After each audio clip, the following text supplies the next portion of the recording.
Hello, everyone. We'll be getting started shortly.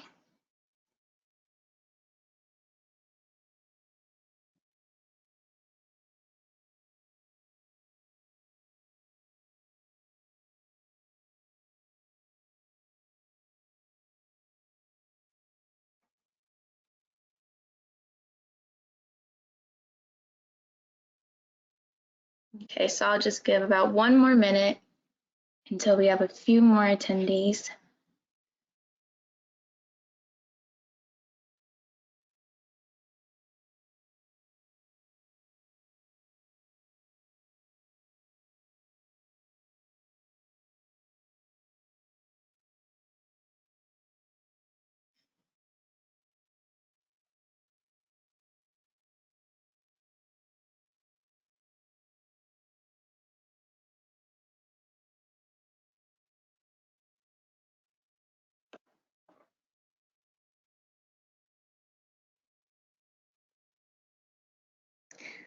Okay, so we can go ahead and get started. Again, hello, everyone. Thank you for attending our webinar today on Hyperemesis Gravidarum, which will be facilitated by Katrina Johnson.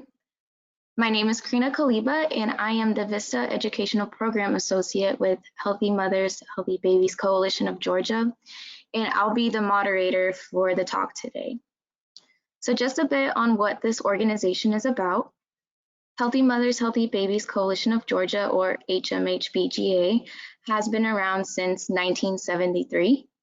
And our mission is to improve maternal and infant health through advocacy, education, and access to vital resources. We accomplish this mission through advocacy and collaboration with Georgia lawmakers and by serving Georgia communities in several different ways.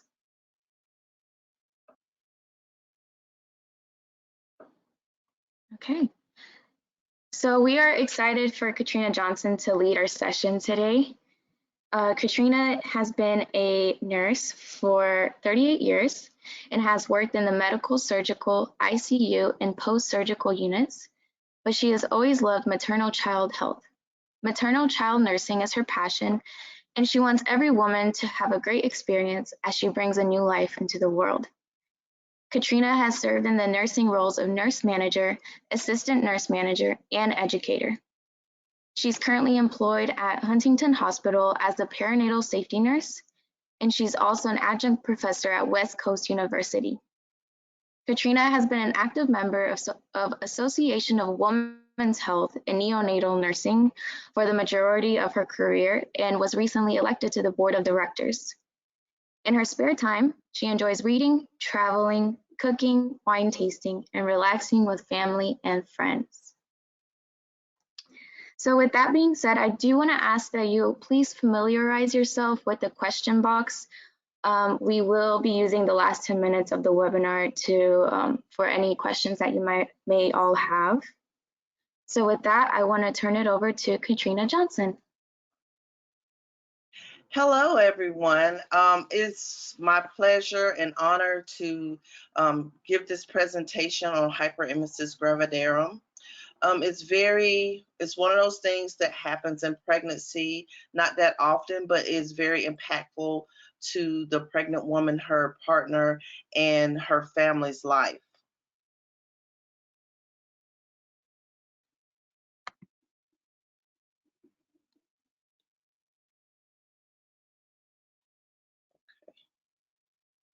I don't know what happened, Karina.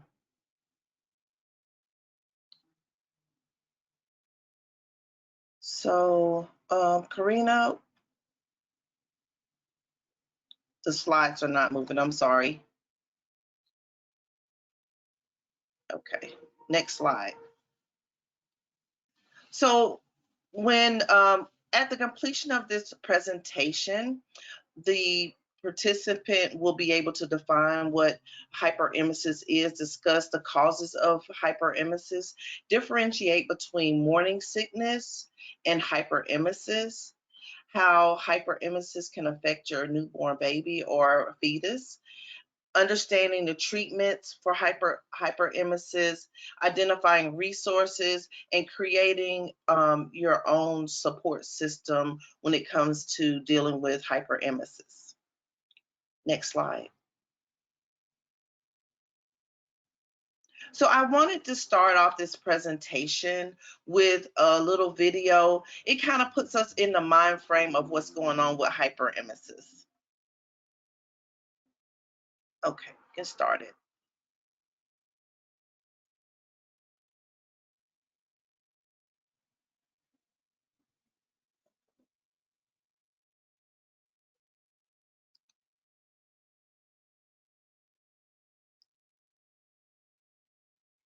I'm sorry, can they hear the video?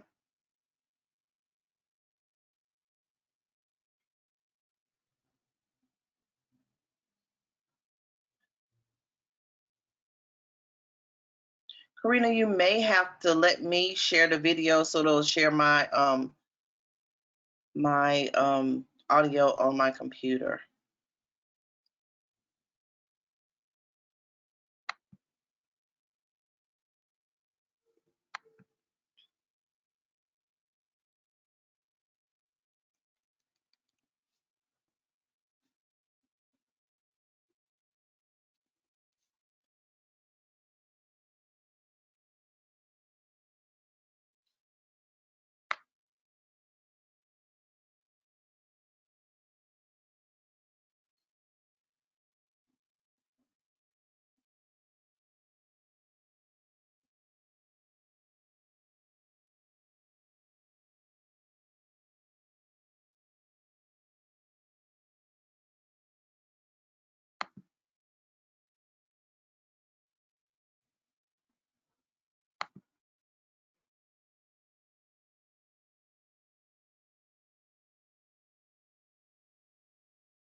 Okay, we can move on to the next slide.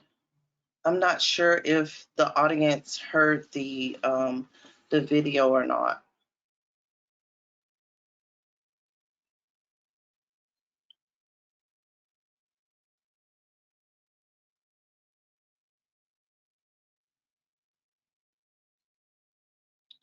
Okay, I'm just going to go over the video just a little bit. That video is a YouTube video, and what it talked about was the weather lady from a TV station in San Diego. She suffered with hyperemesis with her first pregnancy, and she was just talking about how it impacted her life, how she couldn't work, and also Amy Schumer had hyperemesis gravidarum during her pregnancy. She was very sick. Some points in time she couldn't even get out of bed. That's how extreme hyperemesis is. And then the young lady afterwards talked about her journey during her issues that she had with hyperemesis, and just reached out to the newscaster and gave her support and some information about the how you can cope and create a support system when you have hyperemesis. So I apologize for the technical glitch on the video. Maybe we can get it to play at the end. But what is hyperemesis and what are the causes? So hyperemesis is a clinical diagnosis. You really can't say that just because someone's vomiting, have nausea and vomiting during pregnancy, the first 3 months that they have hyperemesis. Hyperemesis is like saying that is a hurricane and somebody saying, oh no, it's just a little rainstorm. No, it is a major impact on your life. It's so debilitating to these women that they can't get out of bed. They're constantly nauseated, they're constantly vomiting, and they lose weight. The causes are unsure. We can't say that this one thing is the cause of hyperemesis. Um, it's been associated with hormonal changes, because when you get pregnant, the human chorionic gonadotropin, HCG, it helps maintain the pregnancy. So when you do an over-the-counter pregnancy test and you urinate on the little stick, that's what it's detecting to say yes or no whether you're pregnant or not. And this peaks in that first trimester of pregnancy. And that's why it's associated with hyperemesis. Some people have high levels of HCG, and that's why it's associated with hyperemesis. Those patients have a little bit more symptoms, and it persists a little longer. Then gastrointestinal changes.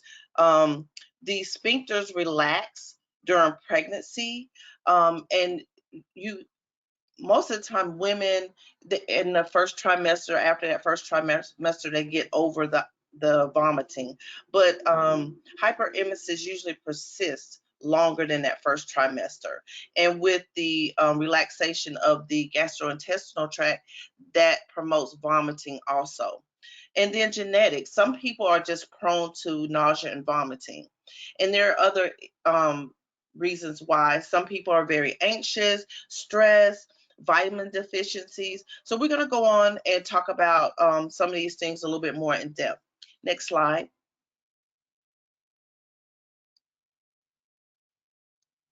So some of the risk factors that make women more prone to hyperemesis is previous pregnancies with hyperemesis. These women are 3 to 4 times more likely to have hyperemesis during their pregnancies. If you have multiple gestation pregnancy, if you have twins, triplets, those women have a higher incidence of hyperemesis, just for the fact that, one, they have more than one fetus in the uterus, and as that uterus grows with those multiple fetuses, it pushes up on the stomach and pushes that the gastric contents up, and that's what gives the woman a sensation of nausea, and they do vomit more often. And women with first pregnancies, they tend to experience hyperemesis a little bit more often. Next slide. So this is the difference. So I put this slide together just to kind of side by side show you what the difference is between just regular morning sickness and hyperemesis. So with just regular morning sickness, you may lose, the woman may lose a little bit of weight during the first 3 months because of the nausea and vomiting, but a patient with hyperemesis can lose up to 20 pounds or greater than 5% of their pre-pregnancy weight. The nausea and vomiting with morning sickness, it rarely interferes with your daily ability to get up and go to work and do your normal stuff. And with hyperemesis, the nausea and vomiting is persistent. It causes the woman to be able to eat very little or keep anything down. So this predisposes her to dehydration. With morning sickness, you may vomit like in the morning when you first get up, but usually you can eat crackers or have like saltines. A lot of people are really sensitive, and ginger helps, but with hyperemesis, this is retractable nausea, which means that it's just like it just doesn't go away. You're always nauseated. You always feel like you're gonna throw up no matter what.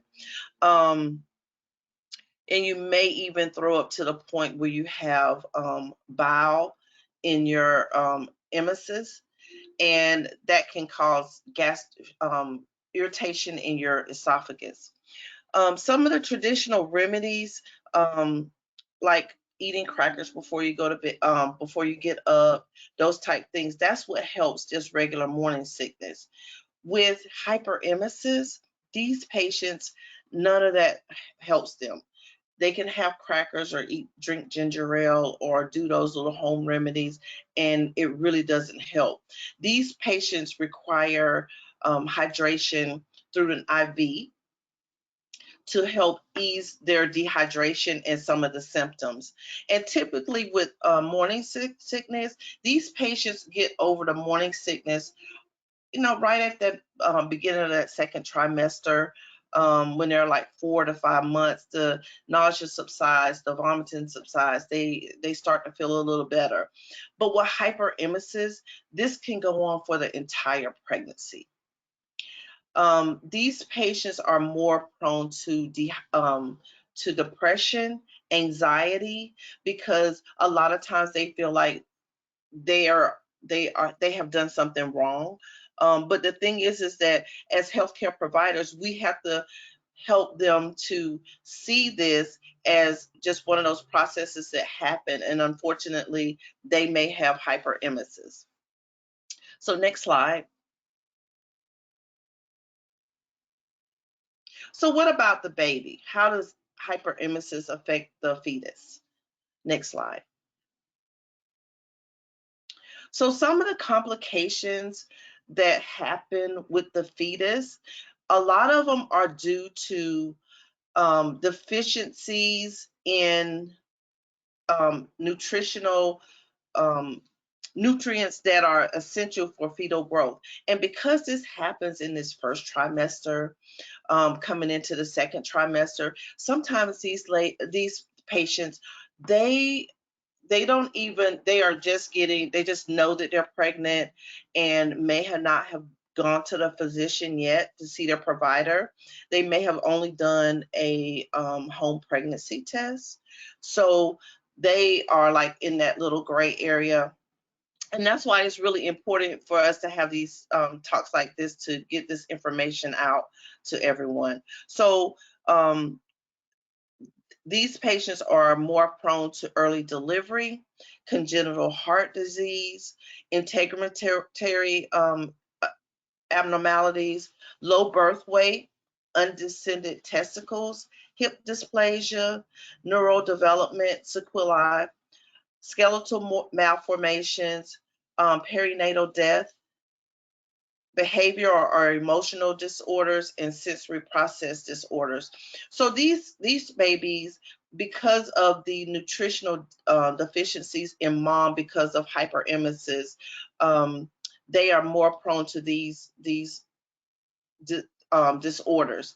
And I wanted to talk a little bit more about the neurodevelopment sequelae, because this hyperemesis has been tied to increased occurrence of autism, because we don't really know why, but these babies are more prone to autism and mental and behavioral developments, and it's probably associated with the lack of the essential nutrients during that developmental time in utero that these fetuses experience. Next slide. So treatment and management. This is a tricky part about hyperemesis. Treatment, first, we have to get these patients in to see their providers. Like I said, a lot of times we have patients that come in and they're right at that time, that cutoff, like 12 weeks. Sometimes you do get patients a little bit earlier now since we have home pregnancy tests. So they know that they're pregnant a little bit earlier. But the main thing is hydration, keeping these patients hydrated and making sure that they have the nutritional replacements and vitamins and iron. Iron also plays a big role in this. There has been some studies associated with the use of iron during that first 3 to 4 months that causes the patient to have a higher incidence of hyperemesis. A lot of patients, some patients go and do pre-pregnancy exams with their doctor, and the physician or the midwife or whoever their provider is may put them on iron ahead of time. This has shown that it helps the mother with nausea. So it's like two sides of the coin. If it's pre-pregnancy, it helps. If it's during the pregnancy or early in the pregnancy, a lot of times iron is one of the causes of hyperemesis. Um, Folic acid is a good alternative for these patients because folic acid is one of those things that helps with neural defect um, for like spina bifida. So a lot of providers now are starting to give folic acid pre-pregnancy and during the pregnancy. So with hydration, if mom's admitted to the hospital, a lot of times they'll start an IV, and then they also give them what we call in nursing a banana bag, because it's yellow. It has vitamins, iron. It has all those essential things that this mom has lost with the excessive nausea and vomiting. So some of the medications that are used during pregnancy for nausea, there's a lot of back and forth on what is safe in pregnancy. One of the major things that we use is Zofran. Zofran is a strong anti-emetic, and emetic is one of those terms that we use for emesis. And I was telling Karina this morning, explaining the title hyperemesis. Emesis means vomiting, hyper means excessive, and then gravidarum has to do with the pregnancy. So the medications most often used are you can use Dramamine, Benadryl. Sometimes they use that. It just depends on the patient and how that patient reacts to the medications that are given.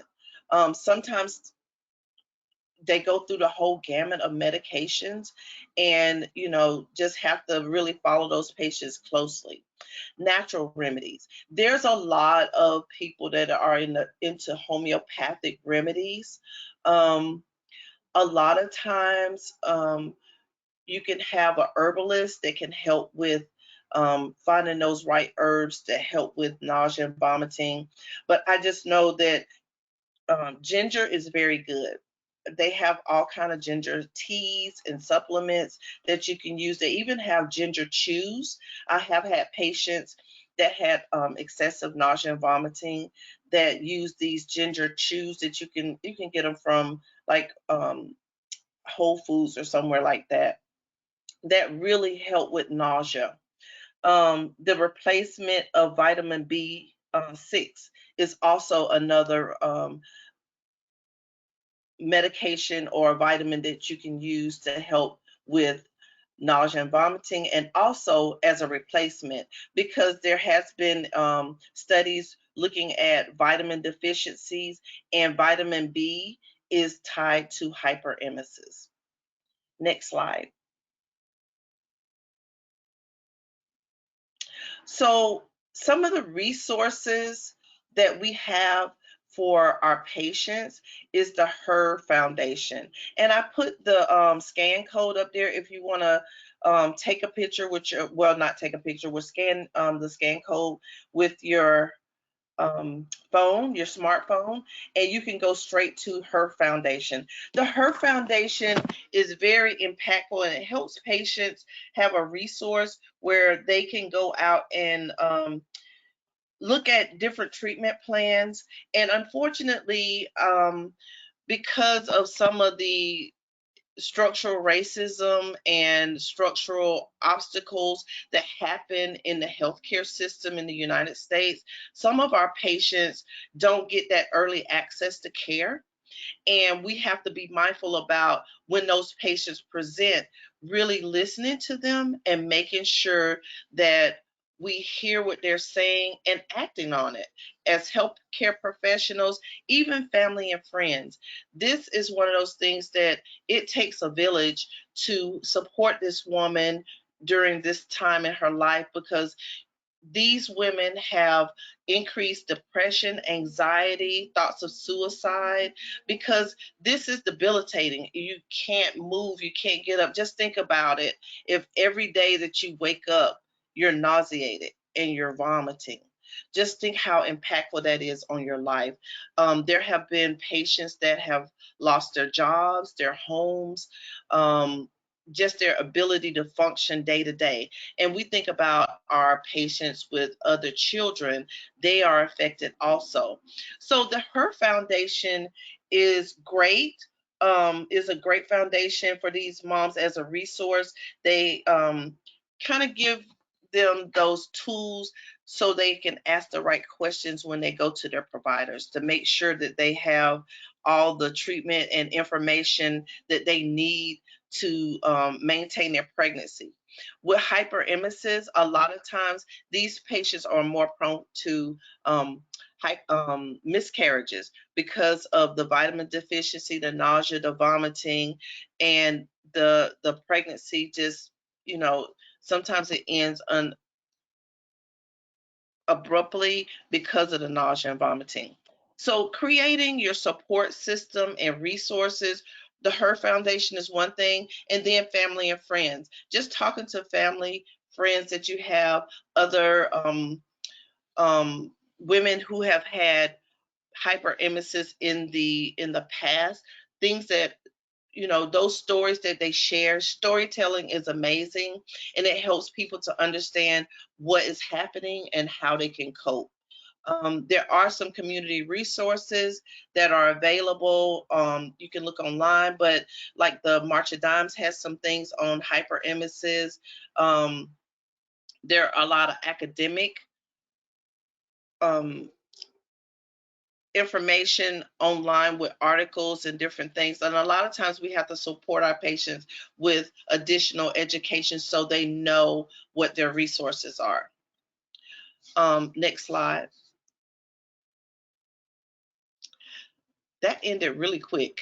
Any questions? I would really love some discussion and answer questions about the information.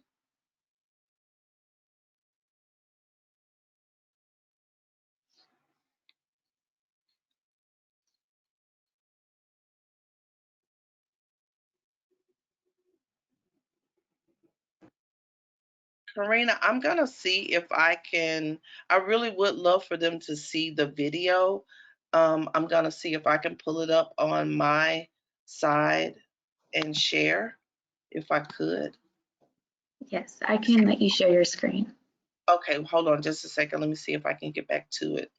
Okay.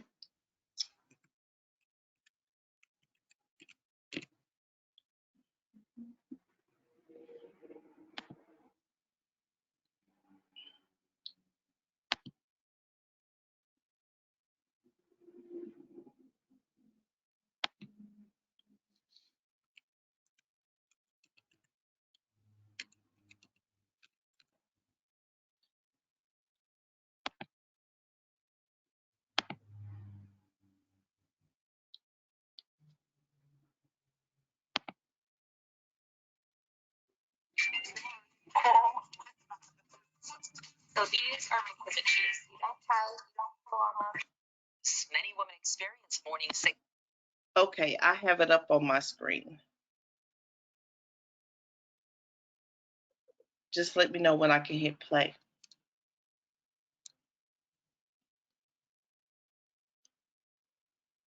Okay, Katrina, you should be able to share your screen now. Okay. Mhm. All right. Here we go. Sickness, but there are others who go through something way more severe, way more debilitating. It's called hyperemesis gravidarum, or HG. In fact, I was diagnosed with it in my first trimester. I had it with my first child as well. But this time, I felt more compelled to learn more about the condition and the stigma many women face alone. Take a look. Pregnancy sometimes appears picture perfect, but the reality for some women, including myself, looks something like this. This is too much. White flag. So to take me to the ER. In a recent documentary, On HBO Max, comedian Amy Schumer opens up about her experience with hyperemesis gravidarum.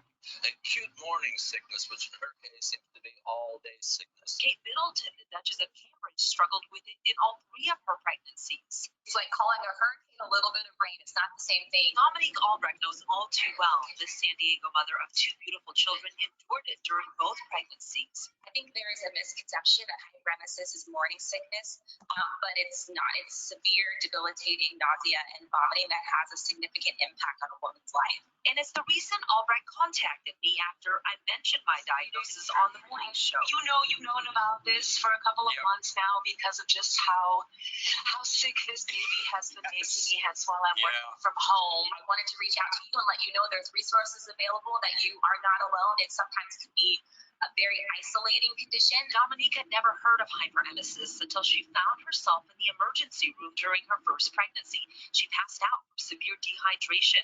Strong medication and IV fluids kept her alive. I couldn't work anymore. I basically laid in a dark room for most of the day. Dominique's story is not unique to the women who experience the condition. According to the Her Foundation, the global voice for HG awareness, support, and research, HG is potentially life-threatening, affecting 3 to 10% of women, or more than 6 million globally. It's characterized by severe nausea, vomiting, weight loss, dehydration, sometimes organ failure, and even in severe cases, death of mothers and babies, not to mention the financial strain. People lose their homes, they go bankrupt, it's a significant impact. And there are times where I think, the Amy Schumer documentary did a good job of showing this, that you sometimes, even on your worst day, you have to get up and keep going. It's a very scary time for women on top of feeling terribly, terribly ill. Dr. Marlena Fazo is a Harvard-trained geneticist at the University of Southern California. An HG survivor herself, for the past 20 years, she's been the world's leading researcher on HG. The cause is still unknown, but a recent genetic study links 2 genes to HG. Can women actually now, because with your research, go and get tested for this gene? It's a very good question. We're not quite there yet. In order to do that, you have to get FDA approval for a test, and so it's not quite there yet, but we're getting there. Dr. Fazo says what can be done now, improvement in standardized treatments and assessments. Dominique knows firsthand. For example, thiamine is a basic vitamin that women with hyperemesis need to get to prevent neurological impacts, and they don't often get that. A lot of women, like you said, they get missed because they haven't seen their doctor yet. They think it's normal. Children are at risk. So the baby is not, in the case of hyperemesis, always getting everything it needs from the mom. There's increased risk of autism. There's increased risk of neurodevelopmental delay.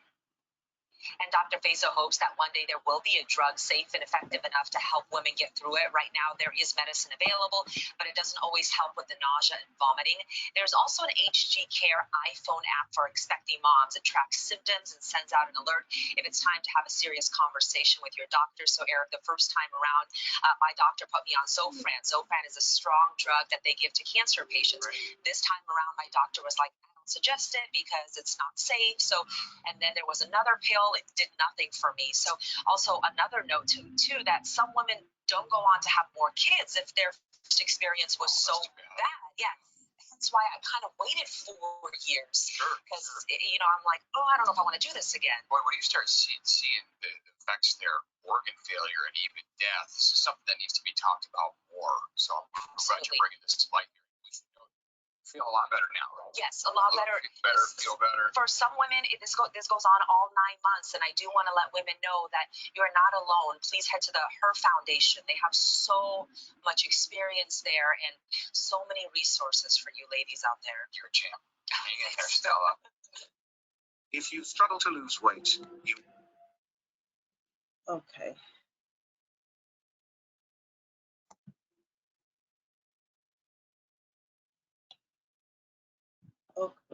Okay, Karina, let's see. I can put the presentation back on if you need me to. Okay. Okay. Well, I was at the end of the presentation. Let me see. Yeah, we were at the questions. I really would like to answer some questions and have discussion around this. Has anyone ever experienced hyperemesis.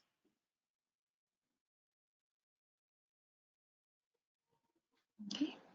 And you can all answer any of the questions in the question box, and as well as ask any questions using the question box as well.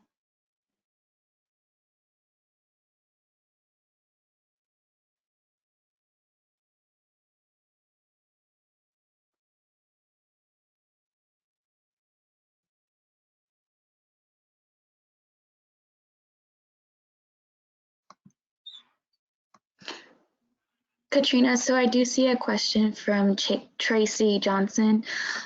She asks, could you tell me if the drugs are completely safe to take for all women in pregnancy with this issue?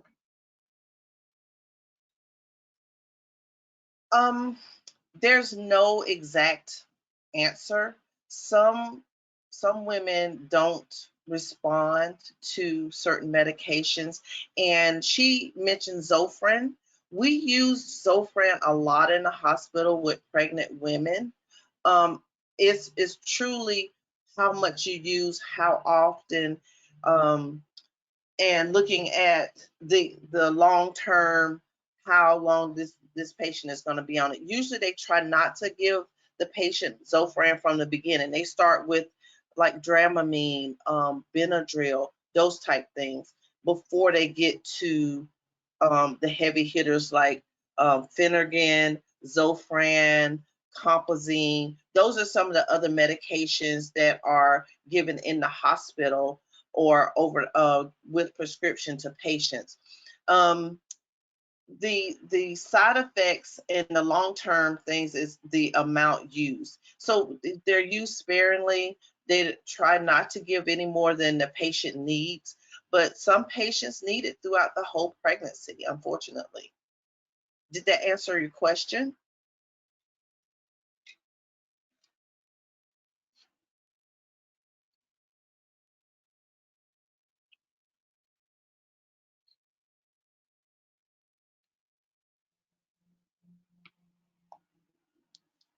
So another thing that I wanted to talk about with hyperemesis is access to care. We have a lot of patients that don't have or have limited access to care. So these patients tend to suffer a little bit more because they have issues. In our nursing world, in the medical world, we call this social determinants of health. These are those uncontrolled things that the patient experiences that come between them and getting medical assistance or medical help with these situations. And patients that experience social determinants of health, like lack of transportation, lack of money, lack of support, those patients tend to suffer with hyperemesis longer and have long-term effects from the hyperemesis because they had to delay their visit with their physician or care a little bit longer than those of us who have those resources available and can get to the doctor in a timely manner. So there again, we have to make sure that we use standardized practice. So we're looking at each patient the same way and delivering the same care for each patient. These patients may need a little assistance, and the thing is that when patients come to our facilities, we have to actually listen to what they're saying and really give them that support and attention that they need. Because sometimes we have patients that don't feel heard. They may say, oh yeah, I've been vomiting for the last 3 weeks and I haven't been able to keep anything down. Sometimes you'll have a provider that says, oh, that's normal, you're pregnant. But when you have somebody that said they've been vomiting constantly for 3 weeks, that's a red flag. So we have to be mindful about listening and taking into account what the patient is saying and really deep diving into what's going on with them and looking at what their home life is, because that has a lot to do with it. So we, just being mindful of the patient, listening to them, taking their concerns seriously, and acting upon them.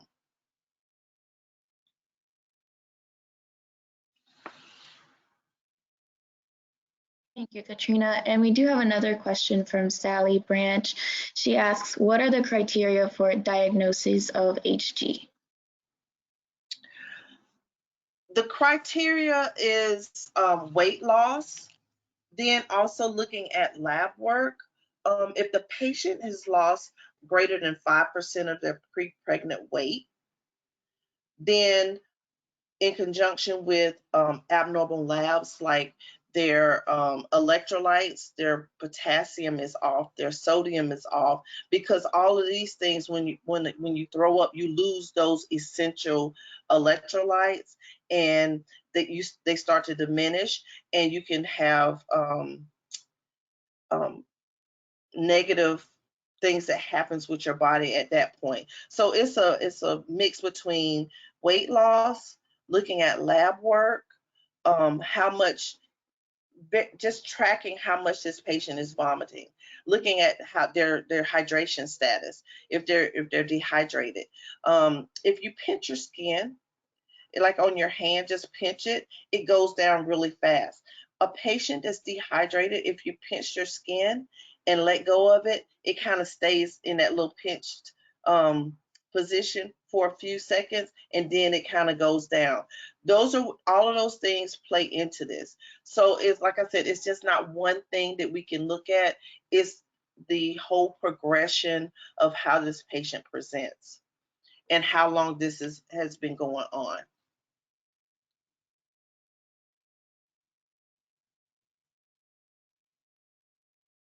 Thank you. And I see that in regard to your first question about if anyone has experienced or has had HG, Erica Pope said that she hasn't, but her sister just had a rough bout of it with her third pregnancy. Okay, and if anyone has any other questions.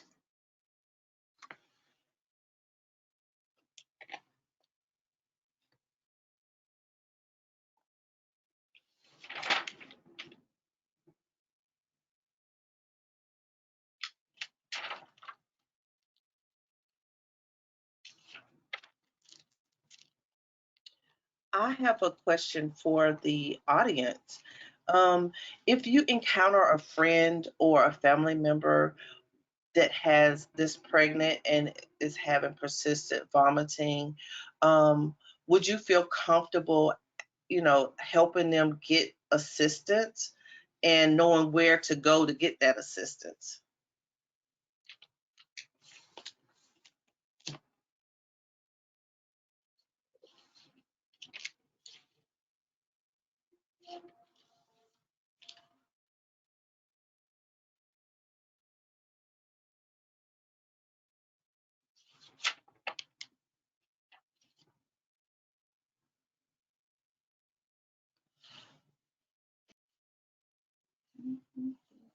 And so we see that Tracy has said yes, absolutely. Erica Pope also has said yes, I would ensure she follows up with her primary caregiver. I'm just looking at my notes. There are a few things when we were just talking about how do we diagnose hyperemesis. A lot of time it's by exclusion. If the patient has no other reason to be vomiting other than pregnancy, sometimes patients have underlying issues that will cause them to be more nauseated or vomiting. And actually, patients with anxiety have higher cortisol levels, and that is one of the things that has been associated with hyperemesis. That's why I was saying that, when I was speaking earlier about patients that are anxious or have depression, a lot of times they have higher cortisone levels, and that cortisone, it increases the incidence of nausea and vomiting.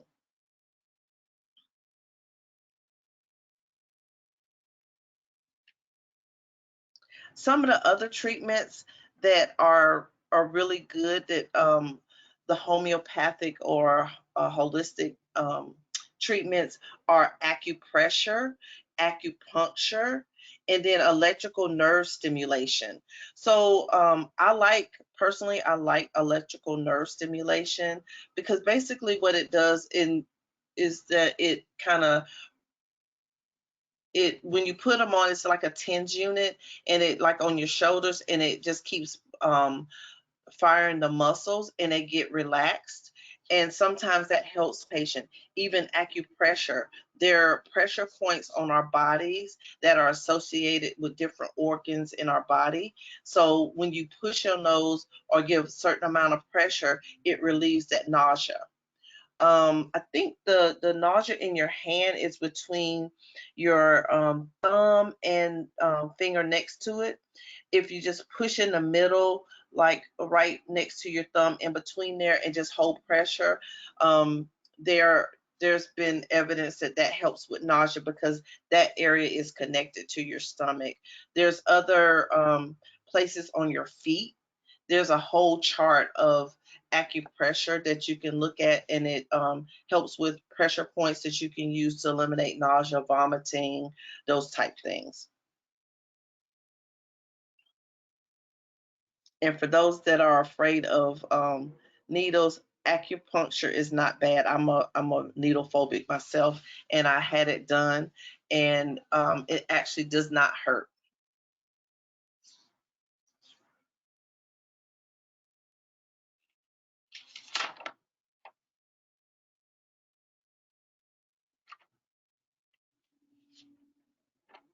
Were there any other questions?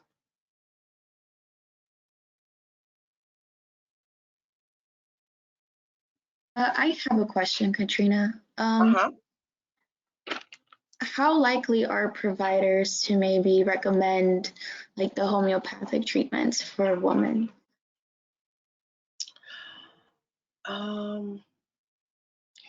Karina, that's one of those things that they may mention it, but sometimes that takes research from the patient to seek homeopathic avenues to help with nausea, the hyperemesis. So, like more so the midwife would be one of the, if the midwife was your provider, those are the providers that will be more likely to say, hey, try these homeopathic remedies. And of course, Dr. Google, you can go on Google and look at some things.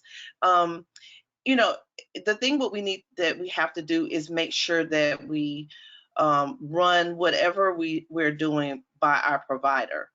If they don't recommend it before you consume or do any of that, then, make sure that you run it by them to make sure it's okay and safe during your pregnancy. And then also making sure that when you do seek homeopathic remedies, that you let the person know that you're pregnant when they're doing it, because there are some herbs and different things that are not recommended for use during pregnancy.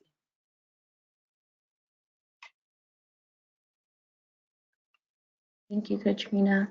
Yes. Do we have any other questions? If you do, please make sure that you're putting them down in the question box. I'll give about 1 or 2 more minutes. Okay.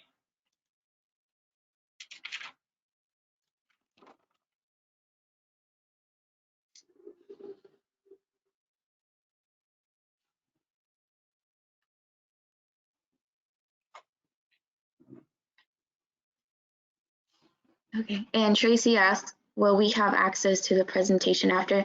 Yes, Tracy, I will send a follow-up email with access to the link for the presentation as well as to the slides.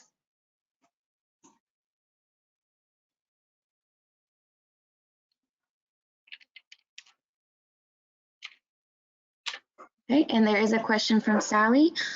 She asks, do you know of any peer-reviewed data regarding homeopathic remedies that I could present to my physician for our patients? I don't have those in my hand right now, but what I can do is I can give that information to Karina, and then that way she can pass that on to you, Sally. There is information about some homeopathic remedies that have been shown to help women with nausea and vomiting in pregnancy. Ginger is the biggest one. Ginger, it really helps with something about your palate, and just like the little chews, helping with that sensation of nausea.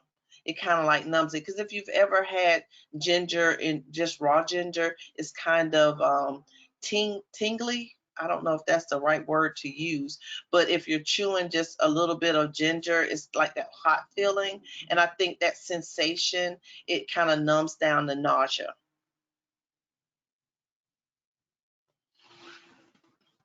But yes, I will pass that information to Karina. Okay. Thank you, Katrina, and I'll make sure I'll add that to the emails as well once I send those out. Yes. So this concludes our question and answer session. And again, thank you so much for Katrina for presenting this very informational webinar. Before we go, I do have a few final notes. Okay. So I will, like I mentioned earlier, a follow-up email will be sent out after this with a copy of the slides, the recording, and a feedback survey. So please, we would love to get your feedback on our webinars and just anything else that we can do to improve them for the future. We do also have a very exciting event coming up on April 30th. It is HMHPGA's 6th annual celebration, the Inspiring Mothers events. And this will be a special evening dedicated to celebrate all the mothers in our community. There will be food, drinks, pop-up shops, and a lineup of mom comics from Laugh Lines and Stretch Marks. And there will also be a surprise keynote speaker at the end. We would love, if possible, to have you all join us, as well as share the event with other mothers and birth givers that you might serve in the state of Georgia. The cost to attend is $40 per ticket, but we do provide assistance to help with cost coverage for any mother or birth giver out there that cannot afford that cost. The link to register is provided in the presentation, as you see, and there you'll also find more information about the event. All right, so that concludes the end of our webinar. Again, thank you so much for attending, and thank you to Katrina, and I hope you all have a wonderful day. Thank you, everyone.